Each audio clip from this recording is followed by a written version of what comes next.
Sup guys, welcome back to another episode of Marvel Card Collecting and Investing with me, Ginger Man Cards. In today's episode, we're going to discuss, is it worth investing in 1992 Marvel Masterpieces graded cards?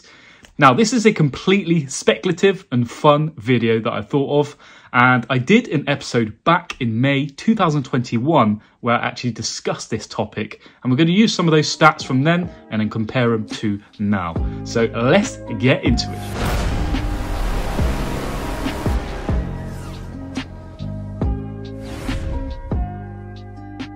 Alrighty, so first of all, let's head over to the PSA Population report and see what's happening there. Let's do some comparisons against May 2021. There's going to be a massive difference, I can tell you. There are other grading companies available, of course, but that is the one that I chose to use in my video back in 2021, so it makes sense. Full transparency, I own one graded 1992 Marvel Masterpieces card, which is a She-Hulk PSA 9, which I showed at the start of the video.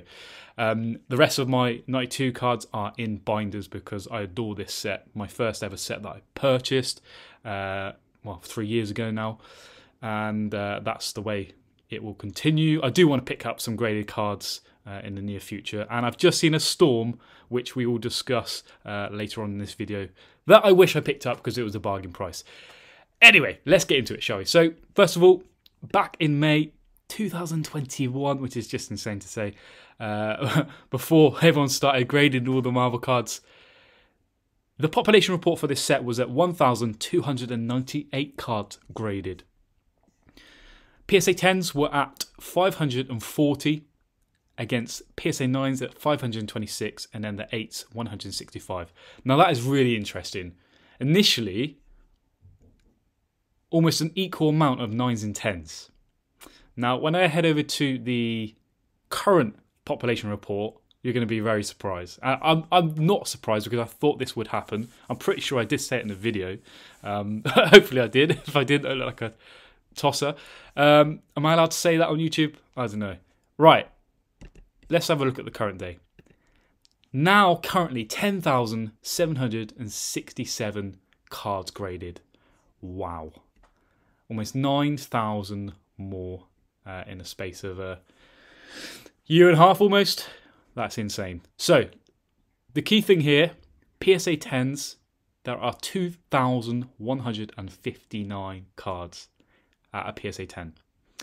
There are now 4,903 PSA 9s, which is incredible. And then PSA 8s, there are 2,417.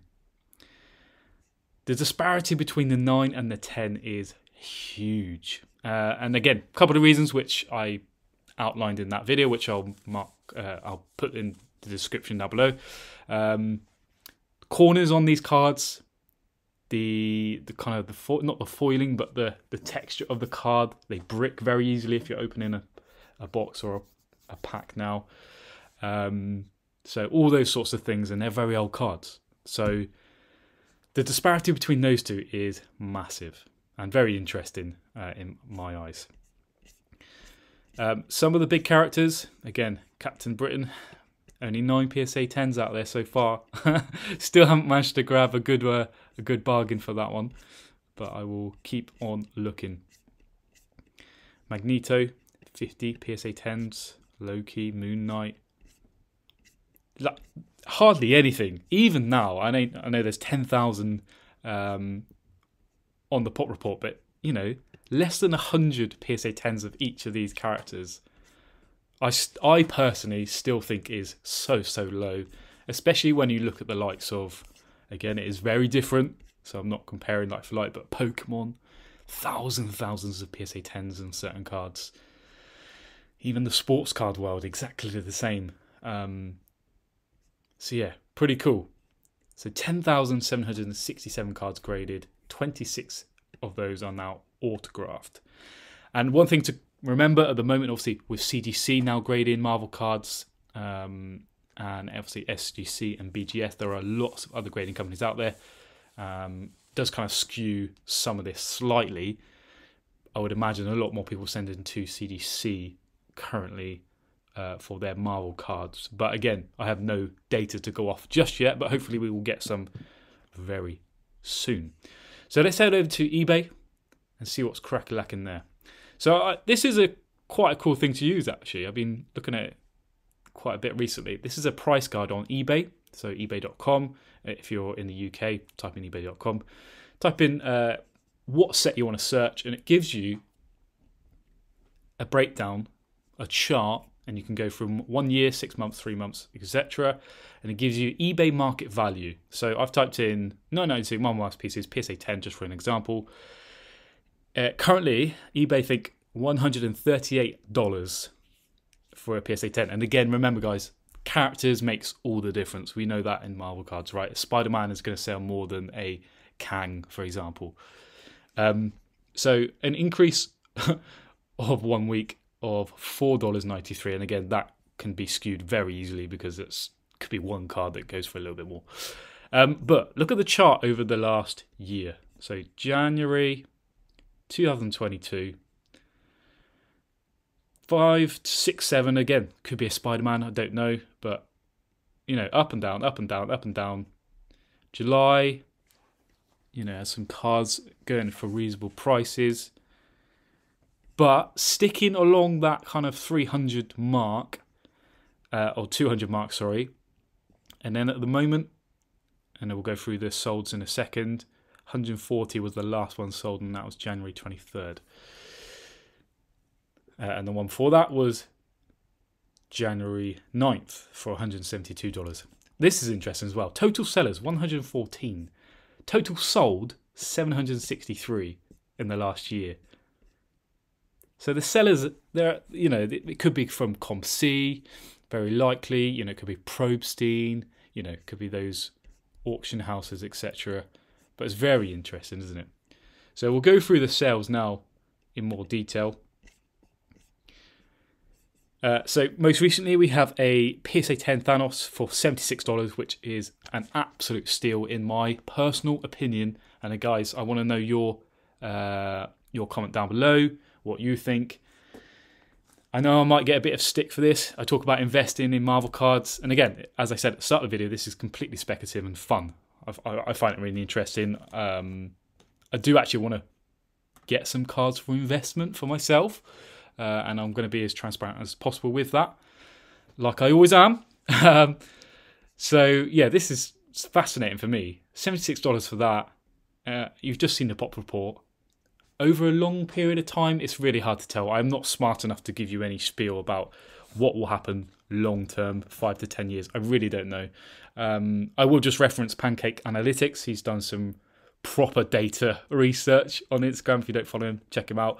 On Marvel cards in particular, and it does skew down generally. The boom, people grading Marvel cards, all that stuff all combines into one big pot. But I don't know. But for that, for me, is a great buy. Loki, $150. This is the one I was talking about. Storm, PSA 10, $76, 11 bids. Damn it! I've been watching a Storm, I think, on eBay for about a couple of months. I think it's listed for $230 or best offer, which is too much. Again, missed out on this one. I would have loved that. I need to get a PSA 10 Storm for my PC because it just has to happen, right? I do need to send. To be fair, I have 2 extras that I could send in and grade, but I really don't want to spend money sending cards to PSA. Because it costs a lot of money to ship. Mojo, PSA 10, $76. Black Widow, Captain America, $159. Good proof here. So Wolverine, $256. You know, top tier character, Wolverine, PSA 10. Not a bad price, but it is down on where some of these were a year ago, as you've just seen by the chart. Be interesting to type in Wolverine, actually. Let's do it. Interesting. 1,900. Not even sold. 685. 810 back in August. Crazy. PSA 10 Silver Sable. This is a beauty of a card. Venom PSA 10, $383. Again, that's been that's just a solid card. Really, really love that. Another Loki. Look at the difference. $86 for that Loki. And again, I can't confirm if it's paid for or not, but $150 for that one in the space of a couple of weeks. All over $100 for these ones. Again, can't confirm this one's paid, but this is a Battle Spectra PSA 10, $500. Sweet Green Goblin. Love the artwork. I mean, the artwork on these, I think, is exquisite. And one of my absolute favourites, I would say, if not the favourite for me personally. I'm sure some of you would agree out there. Speedball. And I have considered, you know, I did think, let's get a PSA 10 set together. People are already doing it. Here's some people buying for a PSA 10 set. I'm sure there's some of you out there who are trying to do that right now, and I'm sorry if you are, and I've just ruined your chances potentially. But I think you'll be all right. I think you'll be fine. Nice Iron Man, $137, $200, $89, $152 for Kang. There you go.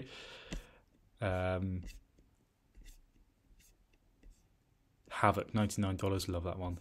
Gambit, sweet card. I think Elusive posted the Gambit PSA 10 recently with really crisp centering, as he said. Really, really nice card. If you don't follow Elusive, check him out on Instagram. Such a sick collection. Nicely curated. Just beautiful cards. Deathbird, Morbius. Love that Morbius. Cable, $74 again. Venom, well marked up. There you go. There's Spider-Man, $469. Ghost Rider. Thing. Surprised with the Iron Man. I mean, not my favourite Iron Man artwork, but still Iron Man, $129 for that. Namor. Just have a look at a couple more. It's interesting to see what characters go for what. Here's one of the alternative cards. Nomad, PSA 10. Pot 5. Again, massively low, isn't it? Daredevil, $76. Again, people picking up some steals. I really do think that. Namor, $51, PSA 10. Can't wait for Black Panther. I haven't seen Black Panther yet. Coming out on Disney Plus in February. Cannot wait to see that. Black Panther 2. Another absolute classic card. Silver Surfer. I would imagine it would have put it for $150 maybe. Really a nice card. Iceman. Venom again. Fetching over $300 consistently for that Venom. Same as the Wolverine. Black Panther, $204. Again, another classic. Thor, $217. Weapon Omega, $416. Again, might have to check the PSA population report on that one, because why is that so high? Okay, there's only PSA 10s. There are 7 of those. But again, is this set collectors going against each other for that one? Maybe. It seems a bit ludicrous, outpacing a Thor and Thanos and Wolverine. So maybe.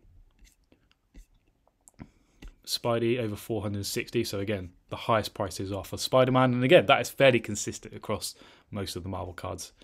Spider-Man, Venom, Wolverine, fetching the highest prices. I don't know how Flair crept in there, but that's nice. This is one of the Battle Spectras, and again, we'll probably do a separate breakdown for that. But just looking at the base cards at the moment, Super Skrull as well, and then Rogue, which is a classic as well, $74 for that. So yeah, not too bad, right? Not sure they were at the same prices as May 2021 I was talking about, but again, there were only 1,000 cards graded, so it is completely different and probably not relevant in this case. Hope you've enjoyed this episode, just for a bit of fun. I still think these are a good investment, and again, I'm not a financial advisor by any means. This is completely fun. And I hope you enjoyed this episode. Let me know your thoughts down below. Have a fantastic day. Marvel cards, baby.